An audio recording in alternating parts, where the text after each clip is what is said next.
Hello, everyone, and welcome back to Freely Nourished, the podcast that empowers you to break the cycle of dieting by teaching you to nourish your body well.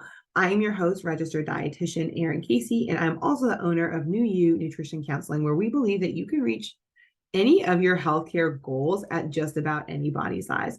So if you are tired of being told that the only answer for your health is to lose weight, if you want to lose weight, but you're tired of going to extremes to do it, we are the practice for you. We have lots of ways that you can get involved. The kind of flagship service that we have is our one-on-one counseling. That, of course, is also the most expensive, so it may not be for everybody. I totally get that. One-on-one counseling gives you the option to really delve deep into kind of what your issues in terms of your health and your nutrition, your relationship with food and body. We cover all of that on an individual level. You get individualized recommendations, and of course, because they are built for you, they tend to work a lot better. But even if they don't, we are there with you every step of the way to guide you and help you and kind of adjust the plan as needed. That said, that may not financially be in the cards for you. You may live in a state where I can't practice. All of those barriers are valid, and I have come up with alternative options, though one of which just launched. So one of which is that we now have a group program. It is called The Cauldron. It is currently on sale. So right now we're in June of 2023. The Cauldron is currently $50 for the rest of the year. So you get 6 months of all the programming for $50, which is a steal. Beginning in January of 2024, it will be $25 a month. So definitely a steal for right now. What you get with it is we have a monthly group call. So it's just a Zoom call, and it is a really great space for anyone who maybe you're kind of trying to break away from this like diet culture or like weight stigma based mentality, and you're having a hard time just because the people you surround yourself in life with, so like family, friends, coworkers, etc., maybe they're kind of still stuck in it, and you find that there's a lot of conversations about food, about body, about diets, maybe unsolicited advice about your body or your food, and you just kind of want a safe space to either like air that out or just like talk to other people about talk about nutrition and health in a very different light that you may not have access to in the rest of your life. So it's very much a space for that. I usually come with some prompts, but a lot of times it's just kind of us deloading, like what happened in your month, how have you been. We also have access to a Facebook group that is a digital format of kind of the same thing. Obviously, I post in there somewhat frequently, but also encourage all of you, is like that's an alternative space to get support from each other, to connect with each other. People seem to really, really like it. So you get those two things, and then you get 4 workshops per year. The workshops are also available outside of the Cauldron membership. So if you don't want to do the group things, but you want access to the memberships, or I'm sorry, access to the workshops, those will be available for purchase. So they are available. They range in price from like $15 to $25, kind of depending on how involved it is. But largely, it's they're pretty affordable, pretty cheap. And you basically just have access to it after the fact. But as a Cauldron member, you get 4 of them every year for free, and you also get buy-in as to what topics they will entail. So the one where we just did is called Easy Entrees. It's about how to prepare meals for yourself kind of as an adult, if you're a busy adult, if you're just kind of burnt out on trying to get food. It's something that we really don't talk about all that much, but preparing food for yourself as an adult is actually a lot harder than people give it credit for. We kind of like came from a culture where like maybe your parents or grandparents, like one of them was home and kind of in charge of like that quote unquote household things, including meal preparation, and the other parent worked. We now live in such a capitalist society and such a terrible economy that like that's not possible for most people. Even if you have a spouse, most people either have to work to support themselves because they don't have a spouse, or they have a spouse but both of you work because bills, right? So it can get really exhausting. It's also just as technology has grown, there's a lot that we can say about how invasive work has become, and how we've really just lost all separation between work and life. But but here we are, right? So that's kind of, I'll be talking through, like, that's the reality most of us are living in. So that's kind of the reality through which I will talk to you about how to create meals for yourself that are delicious, that you want to eat. Because I think most of us are like, yeah, I can like make chicken and rice and broccoli and eat it, but like, will it be enjoyable? Will it be satisfying? Maybe not. So certainly I would wager that like not every day is it going to be satisfying. So I just wanted to create something that kind of spoke to that a bit. Um, so that's kind of the tea there. Like I said, we will have many more to come, but that's kind of the most recent. And there are other kind of self-paced things on the website as well. I'll link all of that. That again, they range in price, but they're generally speaking meant to be affordable options if you are, say unable to afford the one-on-one counseling, or just don't want one-on-one counseling. You don't want something that involved. So that is the tea on what is coming down the pike and what all we offer. And then to get into today's topic, I wanted to talk a little bit about motivation. So this was actually came as a request, as many of my podcast episodes do. So if you all ever have ideas for podcast topics, social media ideas, like send them my way. Send me an email, send me a direct message.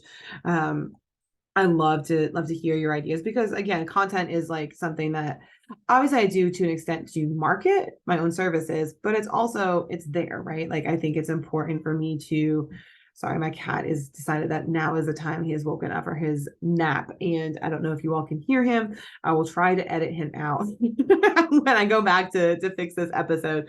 But if I'm not fully successful and you hear meowing in the background, I assure you the cat is fine. He was napping no less than 5 minutes ago. And he has just now decided that it is time for him to go explore the world. And he is very fussy that I'm not allowing him to do that. So anyway, back to today's topic. So today's topic was brought in as a suggestion from one of my clients. And that is kind of, what to do when you are not motivated to make to do the things that you know that you need to do to take care of yourself. All right, hold on. I'm going to actually let him out.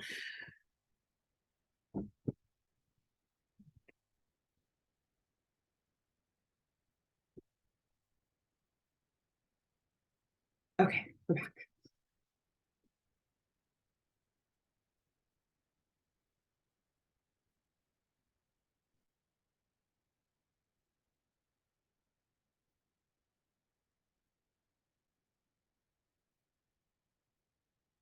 Okay, back. Um,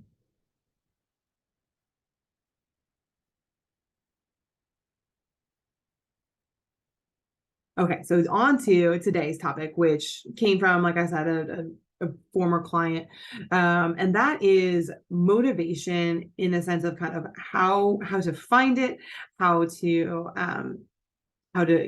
foster it if you don't have it, how to work through it, etc.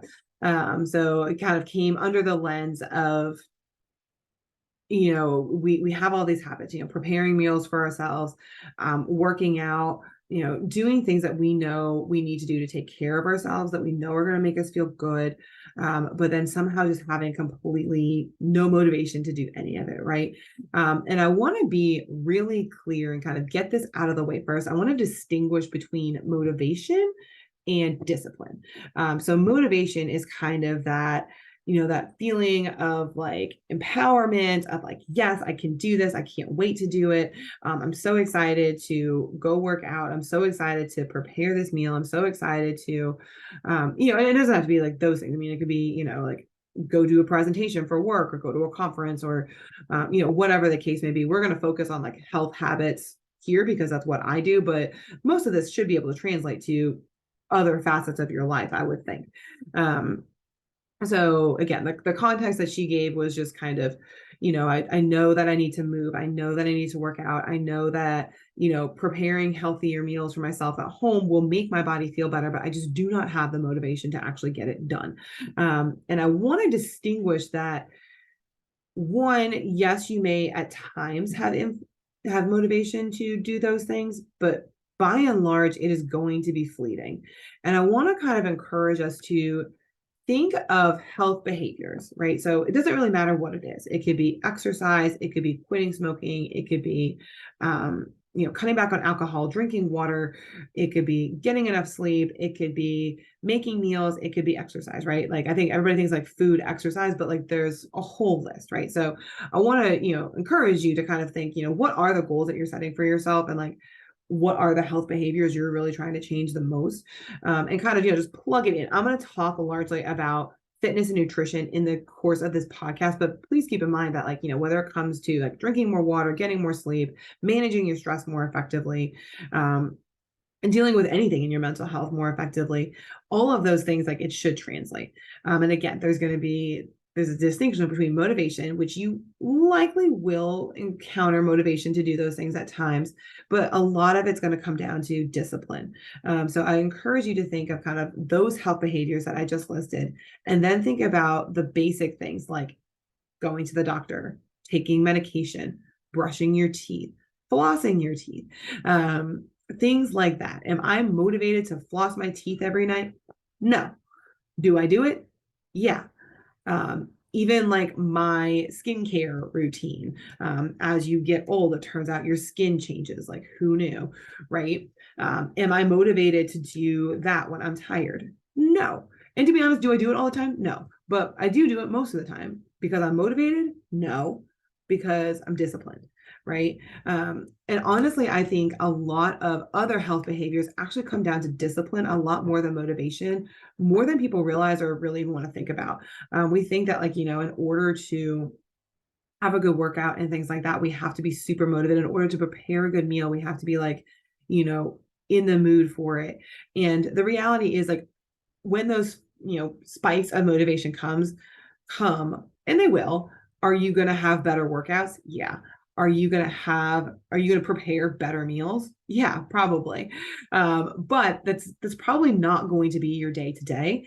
And that's okay. I want you to first take a step and acknowledge that like you are not broken. Nobody is motivated all the time. And that's like, we're not supposed to be, right? Like even athletes would tell you they're not motivated to work out all the time. Honestly, some athletes are like the least motivated people I know, but they are the most disciplined.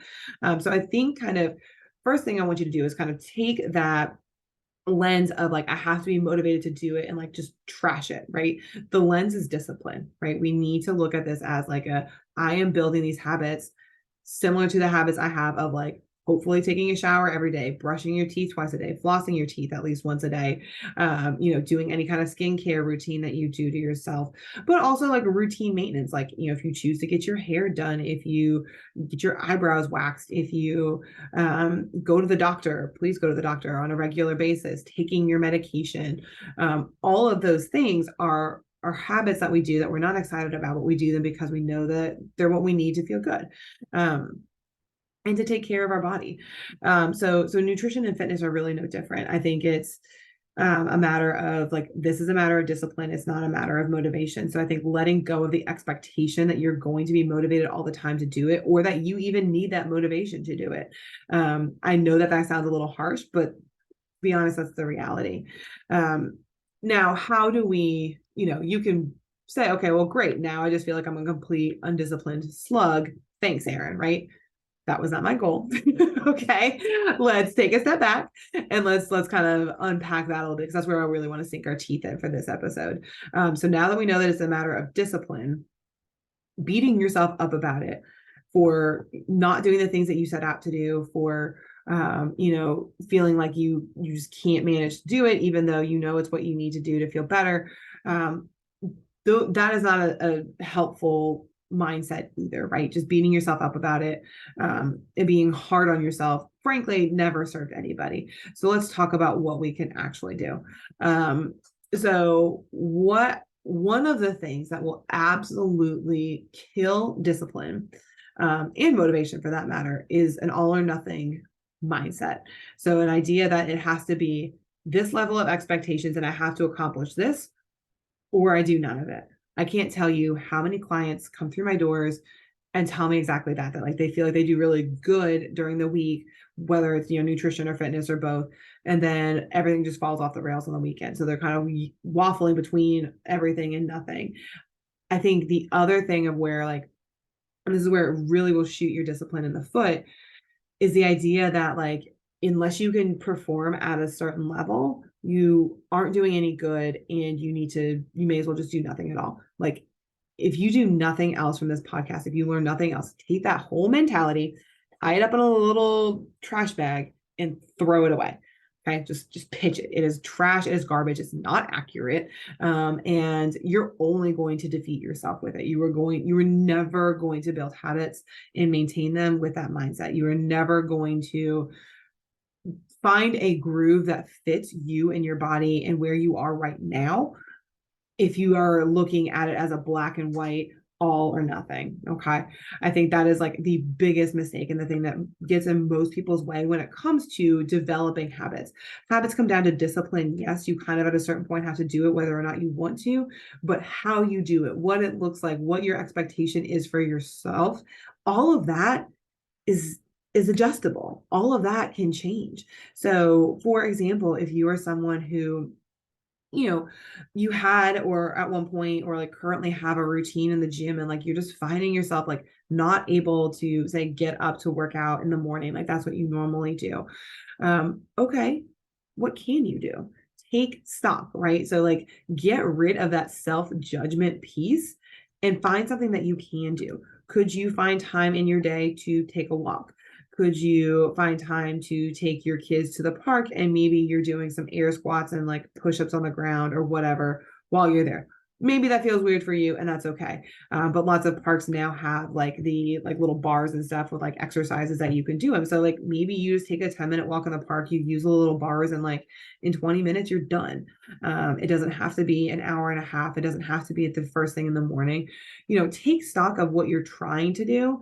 And maybe you're not there yet, and that's okay. Maybe we just need to take a step back. Maybe there's reasons for that. Like, for example, I don't know, your kids are in like soccer season or something like that, and it's just you're just busier, like your time is busier, you're more worn out. It maybe directly conflicts with the time you normally give yourself to work out, but also maybe it doesn't, but you're more tired because you're doing more things for other people.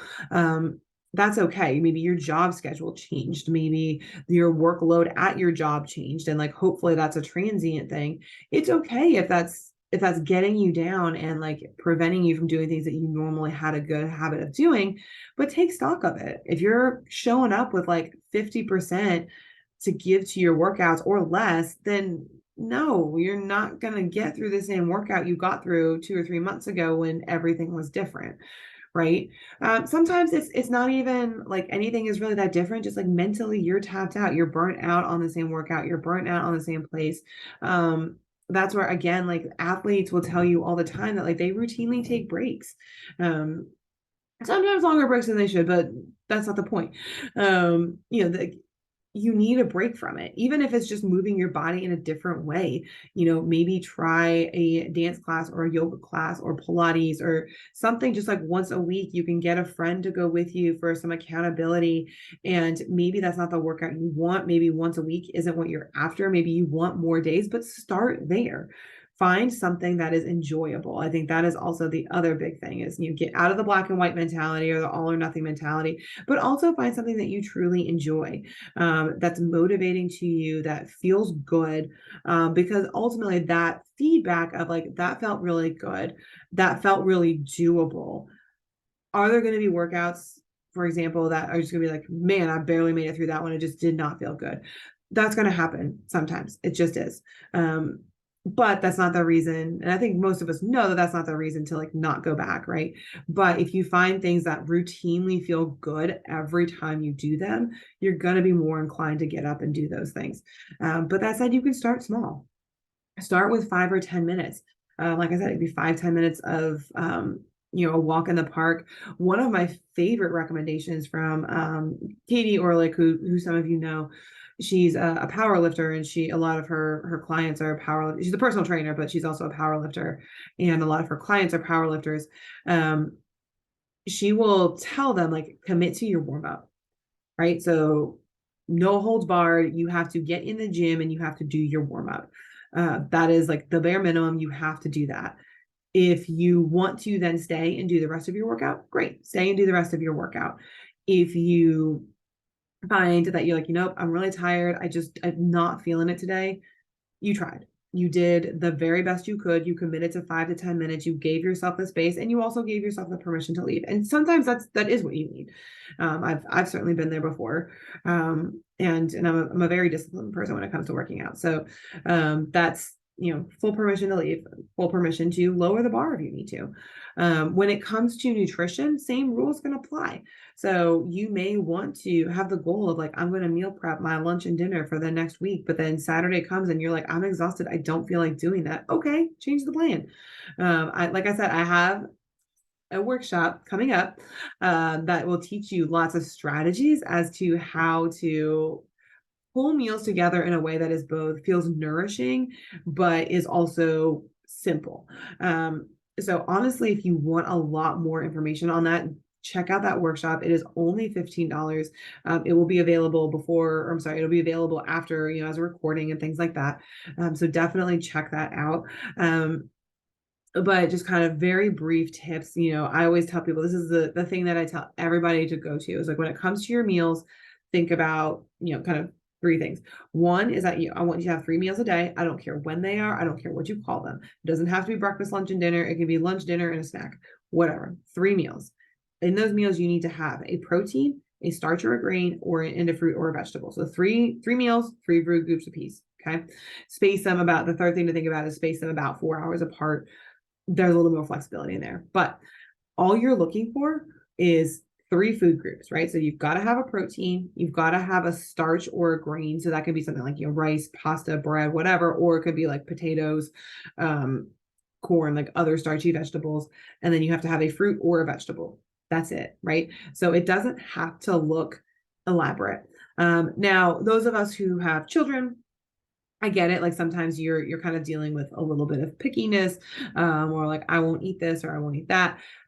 I get that. You kind of have to work around that to an extent. Sometimes it is just easier to eat out, whether it is like schedule driven, like, you've got things to do after work, or, your kids' like sports schedule is just like driving you crazy.